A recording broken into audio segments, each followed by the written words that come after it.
So Bradley Smith from pole position already with 2 under his belt. What might he be able to do in this one? It is a pit stop race, however. So for these cars, after 18 minutes of racing, that's when the pit window opens, and they then have 8 minutes in which to come into the pits and conduct a mandatory pit stop. The pit stop duration has to be 45 seconds plus the time to pass through the pit lane at the speed limit.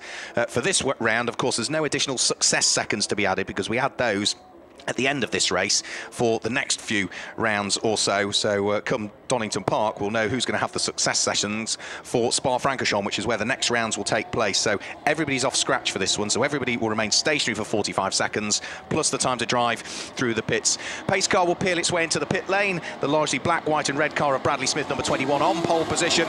We'll have alongside him Steve Burgess, the champion from last year, looking for a win at his local circuit. Red lights are on, red lights go out now, and already they're all almost in single file, all hugging the right-hand side of the circuit to protect the inside line on the run up towards Redgate Corner. Bradley Smith hangs on to the leader race. Steve Burgess is there in second position. It looks as though it is going to be the car of Harry Cockhill who's there in third place. Everybody, at the moment, is safely through the first corner. The stragglers are, the best part of 20 seconds or so adrift of the leading pack of cars. In fact, even now, only some of them heading over the start-finish line. That includes Spencer Bourne, who's very slow to get things going. Only now is he starting in the race, whilst the main pack is heading up towards Schwantz for the first time with, by the look of things, Harry Cocker looking to try and squeeze his way through and ahead of Steve Burgess to take up second position. And it looks as though he has made it through. Harry Cocker in the red car is now up into second position. Steve Burgess is there in third place. Fourth place at this stage, that looks like it's Brian Harvey that sits there in fourth place, car number 64, so that will be the leading car that runs in the team challenge at the moment for the cars that are shared between 2 drivers over the course of this 40-minute race. But lap number 1 is about to be concluded with the safety car by the look of things, because into the gravel trap up at Redgate Corner, I said everybody was safely through, then there was a gaggle of cars that sort of appeared 20 seconds after that. It must be one of those that's gone into the gravel. Peer through the binoculars will tell me, I think, that it might be number 55, Adrian Watts, that's gone into the gravel trap. Let's just have a quick look once everybody else has worked their way through and over the start-finish line. I think it might be the number 55 car, which was coming off the tail end of the field. And let's just have a quick look and see whether that's the only car that doesn't quite appear. The marshals are on hand just to give it a shove and get it out of the way. So the safety car is going to peel its way straight back into the pit lane. I thought it'd be a short safety car period. A big spin. Oh, crumbs, here we go. Right, not just for number 3, Harry Cockhill, who on cold tyres got things wrong, but I think spinning in avoidance was Christian Jeffrey. And for poor old Harry Cockhill, he is now on the the right-hand side of the circuit, and at 90 degrees to it as well, stationary on the grass. Well, we saw problems after a safety car period in the race earlier on today for Jack Manchester, who sort of did something similar by the look of things on cold tyres. I thought at the time losing the car, but I think it was ultimately mechanical issues that caused him the problem. Not quite sure what the problem was for Harry Cockhill, but it was a big old spin as he tried to get the race back underway. And at the moment, his car is still sitting stationary on the grass. Marshall's looking to try and give it a push. Fingers crossed the engine is running so that once he gets it off the grass and onto the tarmac, we can get that car out of the way, because it is not in a safe position where it is at the moment. If the engine's running, we should see Harry get back into the race. 40-minute race for which we've got now 36 minutes remaining. And where is Harry going? The car is not as yet firing its way into life, and the pack is bearing down on a car that now sits in the middle of the circuit with the marshal giving it a shove. Very brave marshal, looking to try and get the car out of harm's way. And as the pack feeds its way over the start-finish line now, Harry Cockhill's car is trundling its way into the pit lane. I've got to say, all of the drivers superbly obeying the yellow flags and easing off their pace a little bit. Albeit, let's have a quick look, they all in theory need to hold position, and yes, I think we've just about got there, and the Royal Motorsport guys are now running up to lend a hand to our superbly brave Donington Park marshals, who are now going to give the number 3 car a shove into the pit lane. So a further safety car period avoided, with 35 minutes of the race still to go. Harry down the pit lane, shaking his head in the cockpit of the car, yeah. Very, very disappointed. Well, he will be able to continue in the race by the look of things, but that's a couple of spins today, isn't it, for Harry Cockle? He's been quick, but he had that spin up at Redgate Corner. He said, yeah, 18 months away from the car, didn't he? He did, yeah, earlier on, just a bit rusty. Yeah, front runner in the championship he was a couple of seasons ago, but it's been a bit of a torrid weekend for him. It's had its highs, but it's had a few lows across along the way, hasn't it? So race continues. 18 minutes into the race is when the pit window will open. So that's when, in theory, we've got 22 minutes of the race still to go. As through goes Bradley Smith, leading the race. 4 laps completed. 1 3/4 seconds is the advantage that he's got between himself and the reigning champion, Steve Burgess, who we've seen on the podium in both of the races so far. 3rd in both of the races he has been at his local track, of course. Well, he's running 2nd at the moment. Oliver Barker, number 22, is now up into 3rd position as a result of the shenanigans on the exit of Roberts Corner. And Brian Harvey, who leads the team challenge for the shared cars, is there in 4th place. Dominic Jackson, man from Lincoln, former Formula BMW champion out in Germany, sits there in 5th place. He was a teammate to Sebastian Vettel in Booker Motorsport when he was racing out there. Also went on to race in Super League Formula as well, did Dominic, later on in his career. He sits there in 5th place, and Jack Lang's there in 6th position. We've got another car in the gravel trap. That is up at what is McLean's Corner. The camera just picking up on it. The binoculars will probably struggle to work out who it is. Isn't it the sprint races that are usually more yes, troublesome? Yeah, this one's being being longer races where you have to take a bit more care. Yeah, well, nobody's going to get away in this race, that's for sure, Alan, because the safety car's coming back out again. The car that's in the gravel is Brian Murphy up at McLean's Corner, car number 57, so the man from the northeast who has been racing for a good number of years now in Ginettas and latterly in Radicals, is, I think, possibly the car this time that's brought about the safety car period. So that will bunch the pack up again. What it's not allowing is Bradley Smith to get away, in reality. I suppose the one good thing, Alan, is because it is the first round of the championship, as we ever more head towards the pit window, we have no success seconds. Everybody's off scratch, so that's true. It matters not in that respect, does it? It's a very good point, well made. Ever trying to look for a positive. Yeah, you know? And you did well. Well done. Brian Murphy's car that was in the gravel has now been I think, put back onto track. Yeah, so there he goes over the start-finish line, Brian Murphy. So he's going to be able to continue round the self-run car, running under Orwin as the team sponsor, as Brian has done for a very good number of years indeed. Used to race in the Donington and District Saloon and Sports Car Club for a good number of years. We've seen him out racing in the Pro Tyre Ginetta GT5 Challenge. He came into radical racing, 2 or 3 seasons ago now, and is at the tail end of the field as a result of his problems. Lights are out on the safety car. We're about to get racing back underway with 27 minutes and a few bits of change of the race to go. And Steve Burgess leads the race now because Bradley Smith has clearly had some issues whilst everything's been going on. He's fallen away and has disappeared in reality. Not quite sure where Bradley went, but he didn't come through a few laps ago, and I was wondering whether his transponder hadn't been working. Was trying to pick him up, but he's just not reappeared again. So he is possibly another car that has had the problems and may well have brought about the safety car period as well. So Steve Burgess, the reigning champion at his local track from Nottingham, leads the race at this stage. And for Oliver Barker, say graduate out of the Radical SR1 Cup, he is hounding the reigning champion heading up in towards what is Schwantzkirch and McLean's this time through. The red car of Brian Harvey is there as well, so the top 3 just breaking away a shade from the number 4 car of Dominic Jackson, who is looking to try and make progress in this one. We've seen Dominic each race today start a little bit slowly, but as the race has worn on, he's got to grips with the car a little bit more. A new car for him, of course, having graduated out of the single-seater route and is now looking to try and make a name for himself in radicals. Well, he's there in 4th place, but he's got Jack Lang right behind him now. Over the start-finish line go the lead trio, still as they were. Still Steve Burgess leading from Ollie Barker on the run towards Redgate Corner. Not quite close enough. Then, once the lead trio have gone through, Dominic Jackson is there in 4th place. The orange car is going to be Jack Lang in 5th place. Then it's Marcelo Maricciotto and Shane Burner, all pretty much together as they work their way down through the Craner curves. 25 3/4 minutes of the race to go. The pit window opens 18 minutes into the race. We're about, some 3.5 minutes away from the pit window opening. And then it will remain open for 8 minutes. And during that 8-minute period, everybody, regardless of whether it's a solo driver or a team driver, have to come into the pit lane. They all have to remain stationary for 45 seconds, plus the time to pass through the pits. So for those drivers, and of course, one will jump out of the car, one will jump in. It's a pretty efficient pit stop they need to be doing to get the belts undone, the belts done up, and the other driver in and settled, all within 45 seconds. Over the start-finish line they'll go. Steve Burgess leads and posts a new fastest lap of the race that time through. 1 minute 6.683 for the race leader. The advantage between himself and Oliver Barker is still just 0.4 of a second, so they're still lapping, what, within maybe 100th of a second of each other. Not a great deal more than that, but Oliver Barker really hanging on to the coattails of Steve Burgess. Is into the pit lane by the look of things. Clearly this is a problem, and trundling his way into the pit lane comes Christian Jeffrey.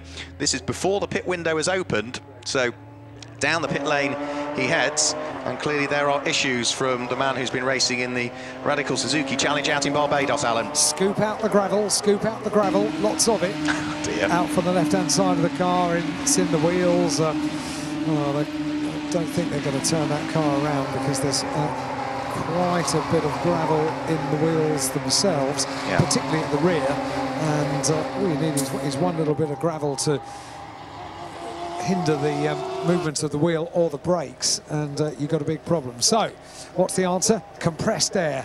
That's the answer. And I don't want to be in line. We'll go the other side. Number 80 down pit lane.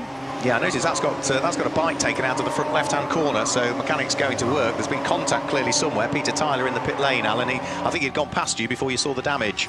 Yeah, I'll go down because we know what's happening with Jeffrey's car. It's having compressed air used, hopefully, to clear the wheels out, clear the gravel out. By the way, don't worry about the gravel, it does get recycled. It'll get scooped up at the end of the day and or the end of the weekend and pop back into the gravel traps. It might not necessarily go back in the right gravel trap, who knows, but it does get recycled. It doesn't get just thrown away. No, it certainly doesn't. No, so if not, they'll be getting through quite a lot of it at some race meetings, wouldn't they?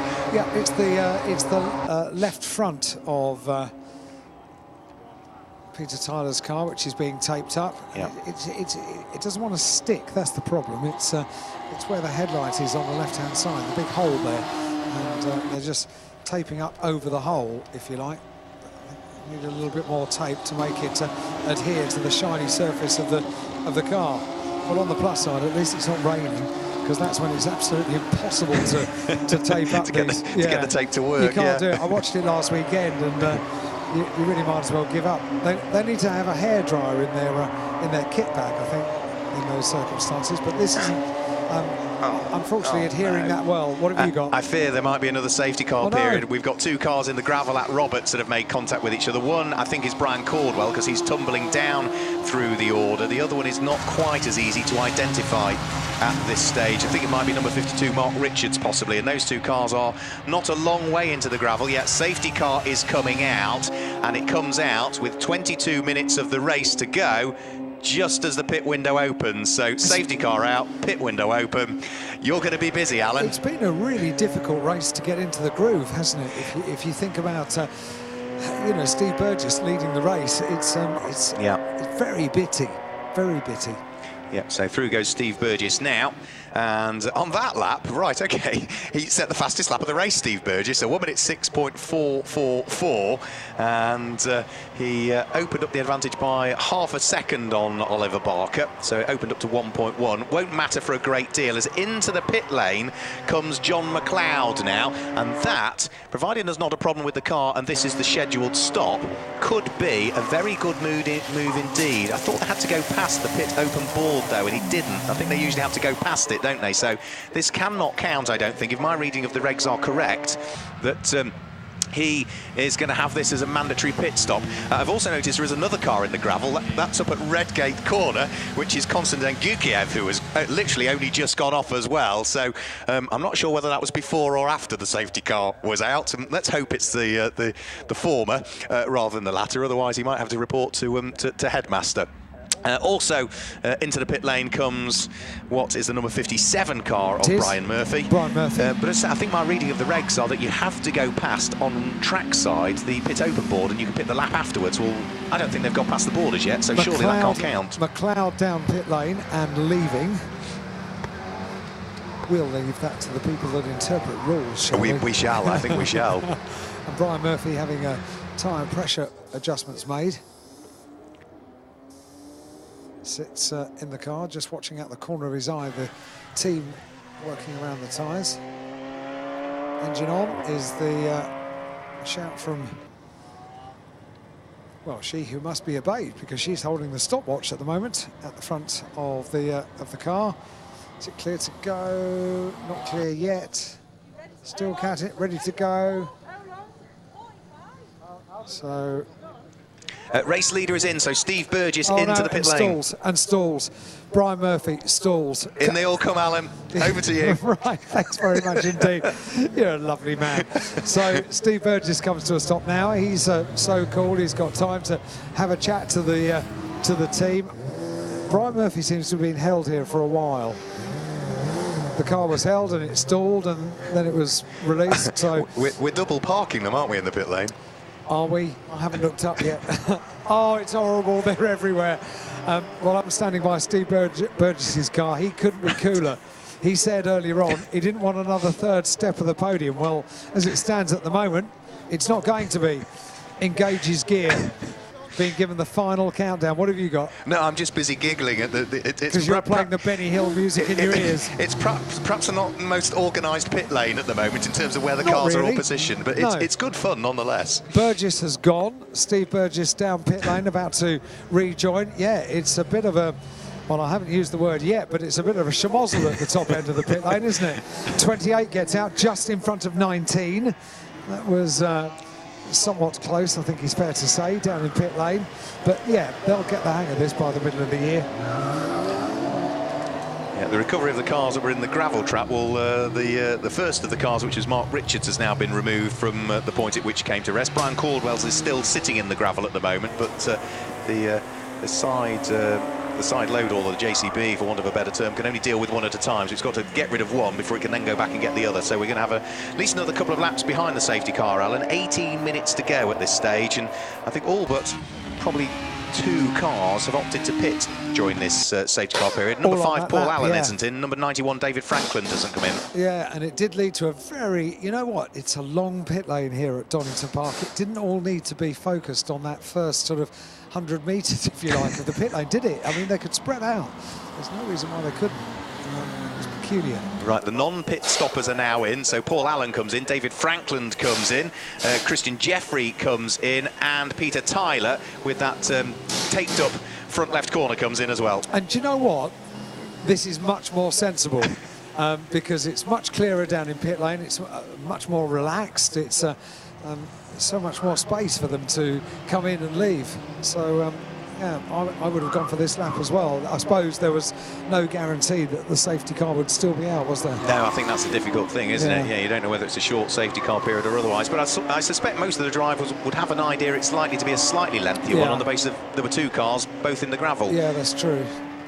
At 13 minutes and 45 seconds to go, lights are out on the safety car. We are going to get the racing back underway, so it will be the car, not now, that's, it's Brian Murphy that was there, and well, John McLeod I don't think was well aware that he was in the lead of the race there. He didn't overtake until the start-finish line because Brian Murphy was heading into the pits. Well, others maybe had a subtly different interpretation of how you get a race back underway, because John McLeod no longer leads. Oliver Barker now leads the race. Steve Burgess is in 2nd position, and John McLeod, who arguably should have taken up the lead of the race, now finds himself down in 3rd position as a result of that restart. Tom Harvey is there in 4th place, Dominic Jackson in 5th, Jack Lang in the orange car completing the top 6, but the leading pair already looking to try and break away if they can. The largely blue car with its white flashes of Oliver Barker leads on his first weekend of racing in the Radical Challenge Championship.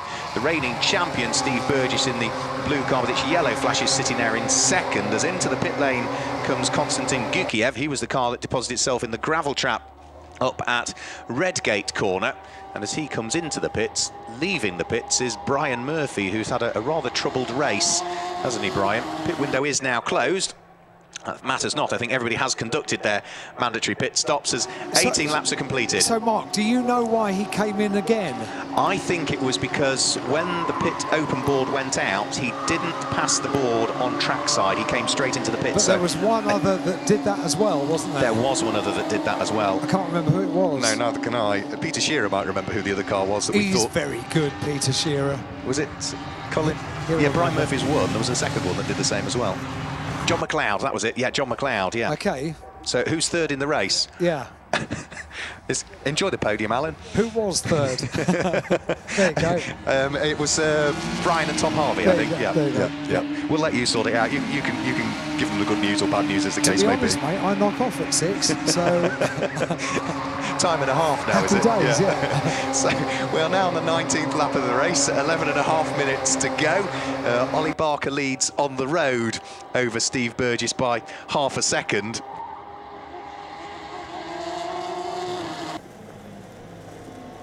Over the start-finish line they come. Nothing to choose between the leading pair. They are separated by just 0.3 of a second as they head up towards Redgate Corner.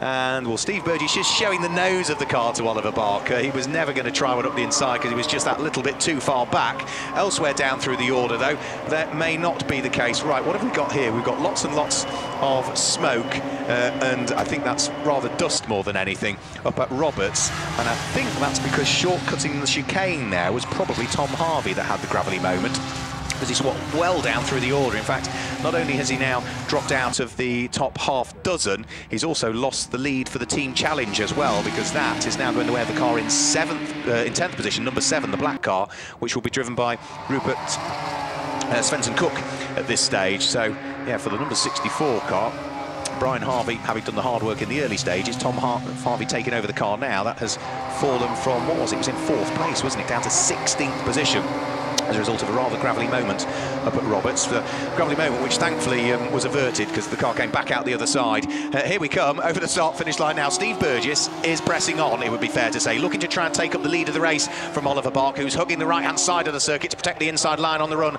up towards Redgate Corner. And has he been able to go through and take it? He has through, yep. So Steve Burgess is through, takes up the lead of the race from Oliver Barker. Shuffle in the order. Number 1, the reigning champion, Steve Burgess, goes through to take up the lead. We have a stop-go penalty for car number 14. That is John McLeod, who runs in 3rd position, Alan, and that probably might be something to do with the timing of his pit stop. You should work in a court. You really should. You should be charging a lot of money for your advice.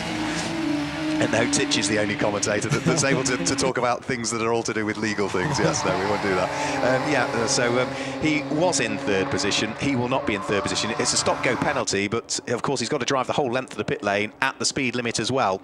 Otherwise, another penalty would be issued, which we have seen happen on occasion. So he is going to drop down to, well, I'm guessing he's going to rejoin something like outside of the top dozen, I would suggest, as a result of that. Leading pair over the start-finish line, Oliver Barker still continuing to lead. I thought Steve Burgess had been able to sneak through, but it does look as though it is still Oliver Barker that's out front and leading the race. So those two have pulled away substantively so from the car that has still got the stop-go penalty. That is being displayed with stop-go penalty, number 14, and a black flag being shown on the pit wall. So John McLeod will have, what, 3 laps in reality to come in and conduct that stop-go penalty.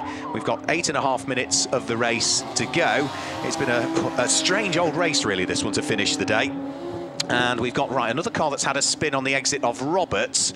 This time, and that looks like car number 55 again, possibly, which is Joe Watt that's had the spin. And is it? Yes, indeed it is. Yeah, it's Joe Watt that's had the spin this time coming out of Roberts. That's been a difficult race for Adrian and Joe Watt. A couple of spins along the way. The car's already off the lead lap, and thankfully that time it was just a quick and a harmless spin through Roberts Corner, get the car in the right direction, continue on, but they're outside of the top 20 at the moment, running in 21st position. Here come the leading pair over the start-finish line. Still Oliver Barker under pressure from Steve Burgess. The two of them separated by 0.3 of a second as they head for what is now the 23rd time up towards Redgate Corner. John McLeod 3rd on the road, but with the stop-go penalty still to serve. Directly behind him in 4th place, so potentially on for the final podium spot, is Jack Lang, the orange number 2 car, runner-up in last year's championship. Let's see whether he's able to squeeze his way through and ahead on the road. 7.5 minutes still to go. After Jack Lang in 4th place, it's Marcello Marittiotto who's there in 5th place, number 29. Then it's the light blue car of Jack Manchester in 6th place. 7th place is car number 7, which is Rupert Svensson-Cook. Then it is 8th place for Dominic Jackson, who sort of fell away really when the pit stop window was there. He was right up there during the earlier safety car periods, but he's clearly had an issue or a slower pit stop because he's down in 8th place. Elliot Goodman's there in 9th, and Mark Crader completes the top 10 at the moment, leading the solo challenges, of course, the overall race leader. Leading the team challenge for the shared cars is car number 7 in 7th position as the leaders back over the start-finish line. The gap has grown by maybe a few thousandths this time. It was 0.3, well, it's now up to 0.5 actually, because our race leader Oliver Barker has just posted his best individual lap of the race so far. Now that was, what, a couple of tenths quicker than Steve Burgess. So the relative gap between 1st and 2nd coming out a shade more. Further down through the order, some of the squabbles that are going on are down towards the lower teens, I would suggest. Car number 64, which heads over the start-finish line now, which is Tom Harvey, has got right behind him the number 44 car, and that is the car that's going to be in the hands of James Barwell at the moment. Scott Bourne's in the mix as well, so that's 13th, 14th, 15th and 16th place if you add in Jason Redding, former Caterham racer, number 5. They're all fighting away for 13th, 14th, 15th and 16th, but more importantly for the likes of Tom Harvey and the number 44 car of James Barwell, and for Jason Redding, they're fighting away for 2nd, 3rd and 4th place in the team challenge actually, so they're pretty close to each other for the final couple of podium places in team challenge. Still this stop and go penalty for John McLeod, who hasn't served it as yet. He comes back over the start finish line once more at the wheel of the largely white number 14 car. Still running 3rd on the road, 5.5 minutes to go. The leading pair, 8 seconds to the good now as they head on to lap number 25. Did you say there was being a black flag displayed? A black, yes, the stop-go penalty that's being displayed, right. Yeah, with the black flag, Alan, yeah. Yeah. You don't want to ignore that for too long, really. Not for too long. I think that's probably 2 or 3 laps now. So yeah, treading the tightrope, John McLeod. Yeah, a bit. So at some point he needs to come in and serve that stop-go penalty. And I think that would probably tend to suggest that my reading of the regulations is matched by the officials downstairs, that you can, when the pit open board goes out, you must pass it at least once on the circuit side and then come into the pits. And when the pit closed board goes out, it can be hung over the pit wall, but as long as you don't pass it, you can still come into the pits. If you go past it, then you're the wrong side of the pit window. So let's have a look. Spencer Bourne has gone missing on that lap, potentially. The number 8 car, that's the black car with the purple livery to it, so he may well be dropping further down through the order. The leading pair have sort of opened up a little bit. That's largely because Oliver Barker is continuing to lap at the kind of pace he's been doing, but Steve Burgess, the champion from last year, has had a poor lap that time through, so he's fallen to over a second adrift of Oliver Barker. And such as the advantage that those two have got, Steve Burgess can sort of settle in and try and push on back onto the coattails of Oliver Barker, because he doesn't need to worry about the car that sits behind him at the moment on the road. That is still John McLeod, car number 14, that's circulating in 3rd place, but has still, in reality, got to come into the pits and serve this stop-go penalty at some point, and time is running out for him in which to do so, because we're now got 3.5 minutes of the race remaining. Well, this final race of the day for the Radicals, it's all done and dusted today, as our race leaders should very shortly appear back into view over the start-finish line. Here he comes now, Oliver Barker completes lap number 26. Steve Burgess is right on the ragged edge each time coming out of Roberts' corner in his efforts to try and keep up with the race leader. The reason he was on the ragged edge that time was because it's a new fastest lap of the race for car number 1 in 2nd position, 1 minute 6.173. That was 0.6 of a second quicker than the race leader, so the gap that had just grown to over a second has been whittled away again by the charging Steve Burgess. John McLeod, 3rd on the road, has now got a queue of cars lining up behind him. 3rd place is John McLeod on the road, but with that time penalty to serve in the pits, the stop-go penalty. So 4th on the road should promote Jack Lang to the podium, but he's in danger of getting caught by the number 29 car of Marcello Marittiotto, who indeed now is also being caught by the light blue car number 15 of Jack Manchester, who's currently 6th on the road.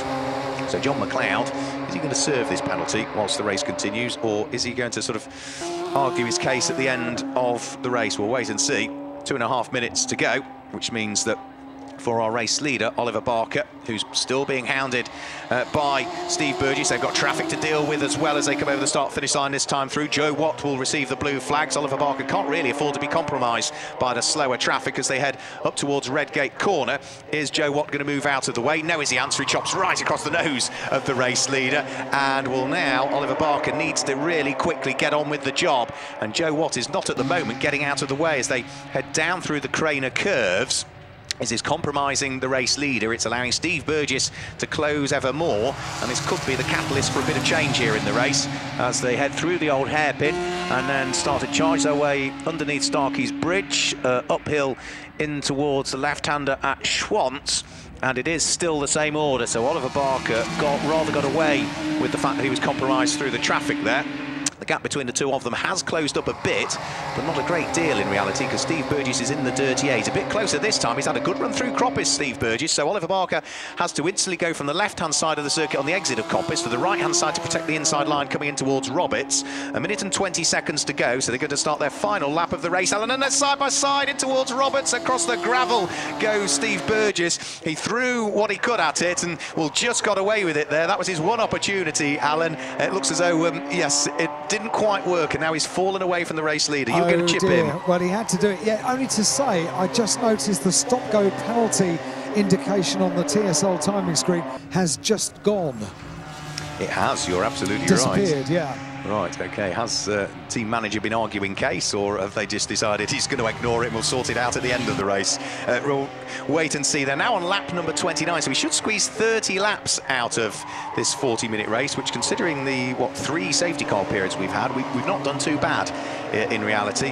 And for Oliver Barker, he's probably now got the largest gap he's had since taking up the lead of the race. It was 1.6 seconds as a result of that move for Steve Burgess. Steve was as good as alongside coming into the braking air for Roberts' corner, but he just carried a bit too much speed in, and he was on the left-hand side of the circuit, which is the outside line for the first part of Roberts, and as a result of that, he sort of ran a little bit wide as he tried to get the car turned into the left-hand element, and that cost him time and has now handed Oliver Barker at a good advantage with 9 seconds to go, 8 seconds to go, 7 seconds to go. Over the start-finish line he goes, onto his 30th and potentially victorious lap here with a 1.4 second gap between himself and Steve Burgess. All he needs to do is do what he's done for the last 20 minutes or so, keep it nice and neat and tidy. Further down through the order though, Jack Manchester having a quick nibble up the inside of Marcelo Maricchiotto heading in towards Redgate Corner, and can't quite manage to muster a move, so it looks as though the light blue car in the hands of one of the regular drivers in the championship last year. We saw some